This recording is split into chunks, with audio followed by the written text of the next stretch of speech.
नमस्कार मित्रांनो, आज आपण आलो आहोत बीड जिल्ह्यातील आष्टी तालुक्यातील कडा परिसरात, जिथे एका शेतकऱ्याने आपल्या कष्टाच्या जोरावर उभा केला आहे विश्वासाचा आणि गुणवत्तेचा मजबूत पाया। ही आहे SK poultry breeding farm and hatcheries. या हॅचरीमध्ये पिले तयार होण्याची प्रक्रिया म्हणजे जणू एका नव्या जीवाची जपणूकच। सर्वप्रथम त्यांच्या पोल्ट्रीमधील कोंबड्यांची अंडी गोळा केली जातात। प्रत्येक अंड काळजीपूर्वक निवडलं जातं। ही अंडी कोल्ड रूम मध्ये ठेवून त्यांना योग्य तापमानात जपली जातात। यानंतर ही अंडी इन्क्युबेटरमध्ये ठेवली जातात आणि 21 दिवसांनंतर त्यातून निरोगी पिल्लांचा जन्म होतो। पिल्लं बाहेर आल्यानंतर त्यांना लसीकरण करून पूर्णपणे काळजी घेतली जाते आणि नंतर ती थेट तुमच्यापर्यंत पोहोचवली जातात।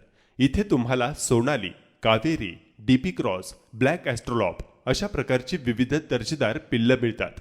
एका शेतकरी पुत्राने रक्ताचं पाणी करून उभं केलेलं हे स्टार्टअप तुम्हाला कसं वाटलं कमेंटमध्ये नक्की सांगा। आणि हो, नवीन असाल तर उद्योग मार्गला फॉलो करायला विसरू नका।